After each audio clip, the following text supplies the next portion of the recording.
Welcome to ಸೋಫೈನ್ kitchen. ಹೇಗಿದ್ದೀರಾ? ನಾನಿವತ್ತು ಹೆಣ್ಣು ಮಕ್ಕಳು ಋತುಮತಿಯಾಗುವ ಸಮಯದಲ್ಲಿ ಉಪಯೋಗಿಸುವ ಪ್ರೋಟೀನ್ ಯುಕ್ತ ಮದ್ದನ್ನು ಹೀಗೀಗ ಯಾವ ರೀತಿ ಮಾಡುವುದು ಅಂತ ನಿಮಗೆ ತೋರಿಸ್ತೇನೆ ನೋಡಿ. ಅದಕ್ಕಿಂತ ಮುಂಚೆ ಈ ರೆಸಿಪಿ ಯಾರಿಗೆಲ್ಲ ಇಷ್ಟವಾಗಿದೆ ಅವರೆಲ್ಲ ಸಬ್ಸ್ಕ್ರೈಬ್ ಮಾಡದವರು ಸಬ್ಸ್ಕ್ರೈಬ್ ಮಾಡಿ, ಪಕ್ಕದಲ್ಲಿರುವ ಬೆಲ್ ಬಟನ್ ಅನ್ನು ಒತ್ತಿ. ದಯವಿಟ್ಟು ಈ ವಿಡಿಯೋವನ್ನು ಎಲ್ಲರೂ ನೋಡಿ ಮನೆಯಲ್ಲಿ ಸಹ ಮಾಡಿ. ಈಗ ನೋಡಿ, ನಾನು 3.5 kg ಅಷ್ಟು ಬೆಲ್ಲ ತಗೊಂಡಿದ್ದೇನೆ. ಮತ್ತೆ 3 kg ಅಷ್ಟು ಸಣ್ಣದಾಗಿ ಸಪುರ ಕಟ್ ಮಾಡಿಕೊಂಡ ಈರುಳ್ಳಿ 3 kg ಅಷ್ಟು ಉಂಟು. ಮತ್ತೆ ದಪ್ಪ ಅವಲಕ್ಕಿ ಅಂದ್ರೆ ಇದು ಉಸಿರಿ ಮಾಡ್ತಾರೆ ನೋಡಿ, ಆ ಅವಲಕ್ಕಿ ನಾನು ಇವಾಗ ತಗೊಂಡಿದ್ದೇನೆ. ತೆಳುವದ್ದು ಬೇಡ. ಆಮೇಲೆ ನೋಡಿ 1/4 kg ಅಷ್ಟು ಕೊತ್ತಂಬರಿ ಬೀಜ, 1/4 kg ಅಷ್ಟು ಮೆಂತೆ,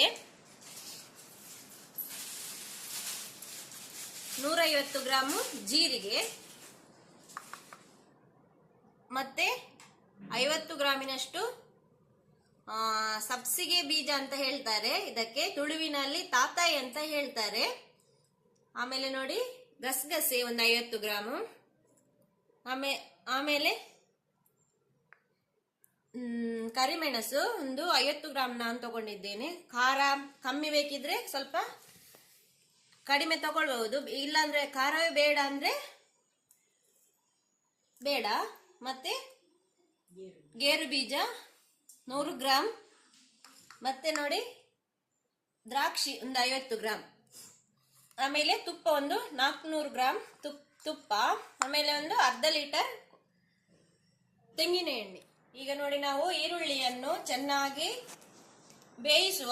ಇದು ಒಂದೂವರೆ ಗಂಟೆ ಕಾಲ ಇದನ್ನು ಬೇಯಲಿಕ್ಕೆ ಬಿಡಬೇಕು. ಇದರ ನೀರೆಲ್ಲ ಹೋಗ್ಬೇಕು. ನೀರೆಲ್ಲ ಹೋದ ನಂತರ ಇದಕ್ಕೆ ತೆಂಗಿನ ಎಣ್ಣೆಯನ್ನು ಹಾಕಬೇಕು ನೋಡಿ.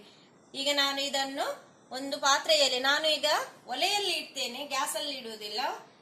ಗ್ಯಾಸಲ್ಲಿ ಬೇಕಾದ್ರೂ ಗ್ಯಾಸಲ್ಲಿ ಇಡ್ಬೋದು. ನಾನು ಇದನ್ನು ಒಲೆಯಲ್ಲಿ ಇಟ್ಟು ಇದನ್ನು ಬೇಯಿಸ್ಕೊಳ್ತೇನೆ ನೋಡಿ.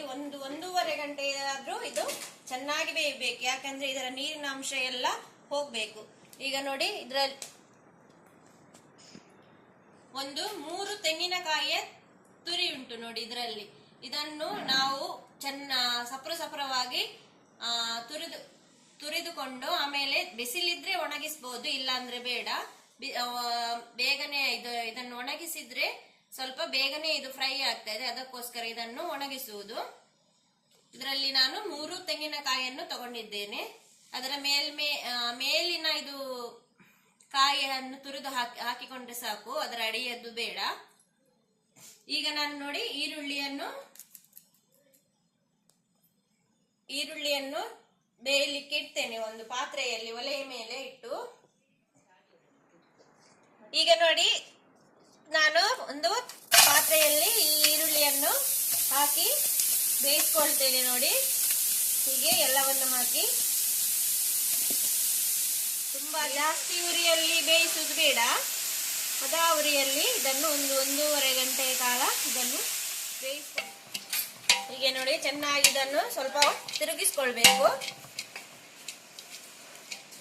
ಇದರ ಎಲ್ಲ ನೀರೆಲ್ಲ ಬಿಟ್ಕೊಳ್ತದೆ. ಮತ್ತೆ ಅದ ಉರಿಯಲ್ಲಿ ಇದನ್ನು ಬೇಯಿಸ್ಬೇಕು. ಹೀಗೆ ಬೇಯಲಿ ಇದು.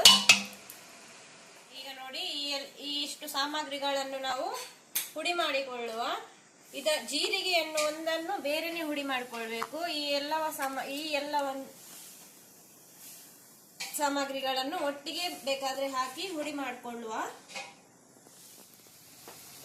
ಈಗ ನೋಡಿ, ಇದು 10 ನಿಮಿಷ ಆಗಿದೆ ನೋಡಿ. ಇದಕ್ಕೆ ಎಣ್ಣೆಯನ್ನೆಲ್ಲ ಹಾಕಿ ಬಿಡಬೇಕು. ಹೀಗೇನೆ ಎಣ್ಣೆಯಲ್ಲೇ ಇನ್ನು ಚೆನ್ನಾಗಿ ಬೇಯಿಕೊಳ್ಬೇಕು. ಹೀಗೆ ನೋಡಿ, ಒಂದು 5 ನಿಮಿಷಕ್ಕೊಮ್ಮೆ ಹೀಗೆ ಸ್ವಲ್ಪ ಸೌಂಡ್ ಅನ್ನು ಹಾಕಿ ಹೀಗೆ ತಿರುಗಿಸ್ತಿರ್ಬೇಕು.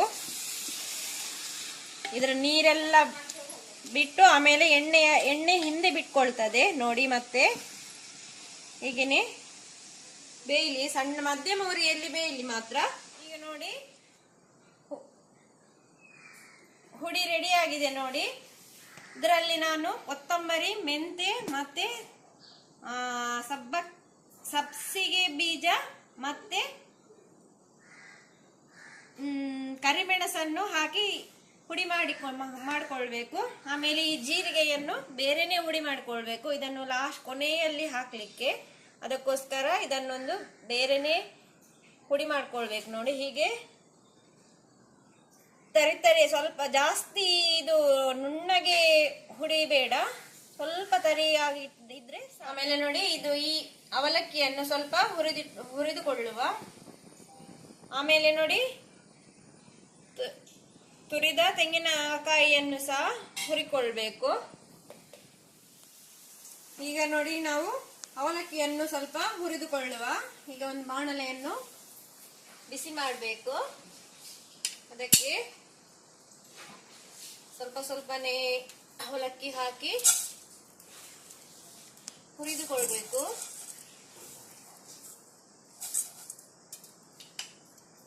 ಈಗ ನೋಡಿ ಅವಲಕ್ಕಿಗೆ ಫ್ರೈ ಆಗಿದೆ. ಹೀಗೆ ನೋಡಿ ಹುಡಿ ಆಗ್ಬೇಕು.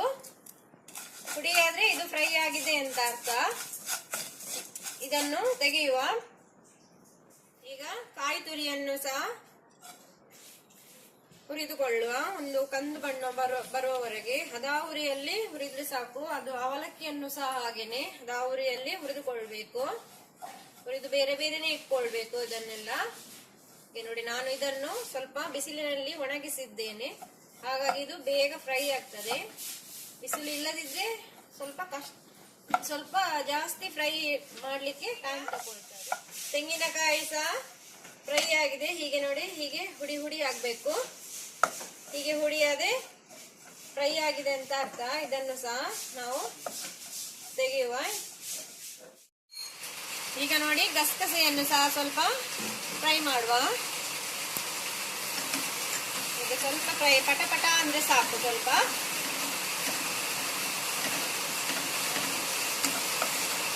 ಈಗ ನೋಡಿ ಇದು ಆಗಿದೆ ನೋಡಿ. ಈಗ ಸ್ವಲ್ಪ ದ್ರಾಕ್ಷಿಯನ್ನು ಸಹ ಸ್ವಲ್ಪ ತುಪ್ಪದಲ್ಲಿ ಫ್ರೈ ಮಾಡ್ಕೊಳ್ಬೇಕು. ಹೀಗೆ ಸ್ವಲ್ಪ ಫ್ರೈ ಆಗಲಿ.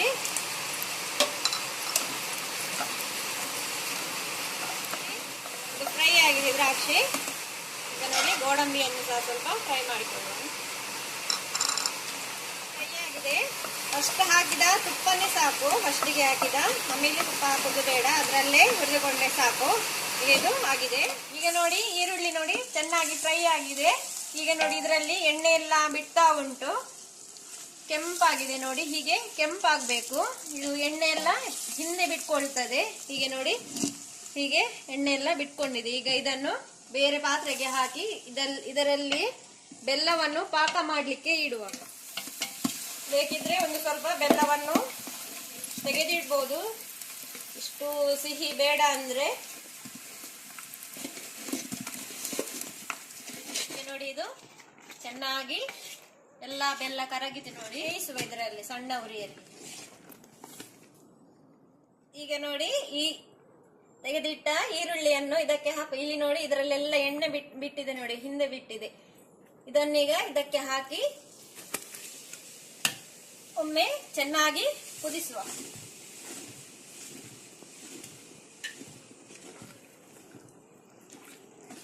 ಚೆನ್ನಾಗಿದು ಕುದಿಸ್ಬೇಕು. ಇದರಲ್ಲಿ ಈರುಳ್ಳಿ ಕಾಣುದಿಲ್ಲ ನೋಡಿ. ಮತ್ತೆ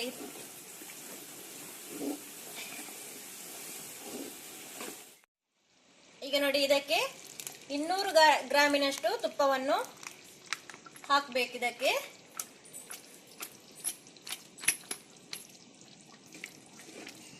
ಇದನ್ನು ಸ್ವಲ್ಪ ಕುದಿಸುವ ನೋಡಿ. ನೋಡಿ ಈಗ ಇದು ಚೆನ್ನಾಗಿ ಕುದಿ ಬಂದಿದೆ. ಇದಕ್ಕೆ ನಾವು ಪುಡಿ ಮಾಡಿದ ಸಾಮಗ್ರಿಯನ್ನು ಹಾಕಿ ಮಿಕ್ಸ್ ಮಾಡುವ. ಚೆನ್ನಾಗಿ ಒಂದು 15 ನಿಮಿಷ ಸಣ್ಣ ಉರಿಯಲ್ಲಿ ಇದನ್ನು ಚೆನ್ನಾಗಿ ಬೇಯಿಸಬೇಕು ನೋಡಿ. ಹೀಗೆ ಇದೆಲ್ಲವನ್ನು ಮಿಕ್ಸ್ ಮಾಡ್ಕೊಳ್ಬೇಕು. ಒಮ್ಮೆ ಇದರ ಹಸಿ ವಾಸನೆ ಹೋಗುವವರೆಗೆ ಇದನ್ನು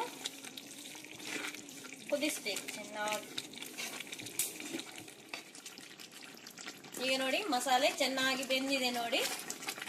ಅದಕ್ಕೆ ಈಗ ಹುರಿದಿಟ್ಟ ತೆಂಗಿನ ತುರಿಯನ್ನು ಇದಕ್ಕೆ ಹಾಕಿ ಮಿಕ್ಸ್ ಮಾಡುವ.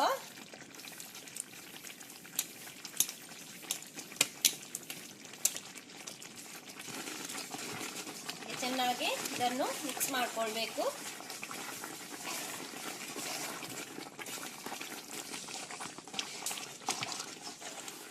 ಈಗ ತೆಂಗಿನಕಾಯಿ ತುರಿ ಒಂದು 5 ನಿಮಿಷ ಹಾಕಿ ಹೀಗೆ ತಿರುಗಿಸ್ತಾ ಇರಬೇಕು. ಸಣ್ಣ ಉರಿಯಲ್ಲಿ ಇಡಿ ಮಾತ್ರ, ಜಾಸ್ತಿ ಉರಿಯಲ್ಲಿ ಇಡಬೇಡಿ, ಅದು ತಳ ಹಿಡ್ಕೊಳ್ತದೆ. ಅದಕ್ಕೋಸ್ಕರ ಸಣ್ಣ ಉರಿಯಲ್ಲಿ ಇದನ್ನು ಹಾಕಿ ಹೀಗೆ ತಿರುಗಿಸಿಕೊಳ್ಳಿ. ಈಗ ನಾವು ಹುರಿದಿಟ್ಟ ಅವಲಕ್ಕಿಯನ್ನು ಸ್ವಲ್ಪ ಸ್ವಲ್ಪನೇ ಹಾಕಿ ಇದಕ್ಕೆ ಮಿಕ್ಸ್ ಮಾಡುವ. ಸ್ವಲ್ಪನೇ ಹಾಕಿ ಮಿಕ್ಸ್ ಮಾಡ್ಕೊಳ್ಬೇಕು. ಒಮ್ಮೆಲೆ ಹಾಕಿದ್ರೆ ಅದು ಕಲಸ್ಕೊಳ್ಳಿಕ್ಕೆ ಆಗುದಿಲ್ಲ. ಈಗ ನೋಡಿ ಇದಕ್ಕೆ ಮತ್ತೆ 200 ಗ್ರಾಂ ಉಳಿದ ತುಪ್ಪವನ್ನೆಲ್ಲ ಹಾಕಿ ಮಿಕ್ಸ್ ಮಾಡ್ಕೊಳ್ಬೇಕು. ಈಗ ನೋಡಿ ಇದಕ್ಕೆ ಕೊನೆಯಲ್ಲಿ ಬೇರೆ ಹುಡಿ ಮಾಡಿಟ್ಟುಕೊಂಡ ಜೀರಿಗೆ ಹುಡಿಯನ್ನು ಹಾಕಿ ಮಿಕ್ಸ್ ಮಾಡ್ಕೊಳ್ಬೇಕು. ನಿಮಗೆ ಇಷ್ಟು ಸಾಮಗ್ರಿ ಜಾಸ್ತಿ ಆಯ್ತು ಅಂತ ಹೇಳಿದ್ರೆ ಇದರ ಅರ್ಧದಷ್ಟು ನೀವು ಸಾಮಗ್ರಿಗಳನ್ನು ತಗೊಂಡು ಸಹ ಮಾಡಬಹುದು.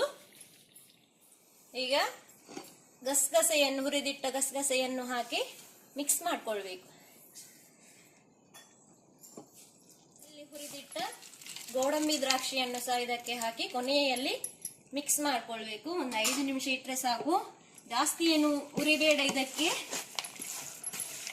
ಈಗ ನೋಡಿ ಇದು ರೆಡಿ ಆಗಿದೆ. ಹೀಗೆ ಡ್ರೈ ಆಗಿ ಮಾಡಿದ್ರೆ ನೀವು ಇದನ್ನು ಚೆನ್ನಾಗಿ ಬಿಡಿಸಿ ತಣ್ಣಗಾದ ಮೇಲೆ ಇದನ್ನು ಒಂದು ಪ್ಲಾಸ್ಟಿಕ್ ಕವರ್ ಅಲ್ಲಿ ಹಾಕಿ ಡಬ್ಬದಲ್ಲಿ ಹಾಕಿ ಇಟ್ಟರೆ 6 ತಿಂಗಳವರೆಗೂ ಸಹ ಹಾಳಾಗುವುದಿಲ್ಲ. ತುಂಬಾ ಚೆನ್ನಾಗಿ ಬರ್ತದೆ ಇದು. ಈಗ ಇದು ನೋಡಿ ಆಗಿದೆ ನೋಡಿ.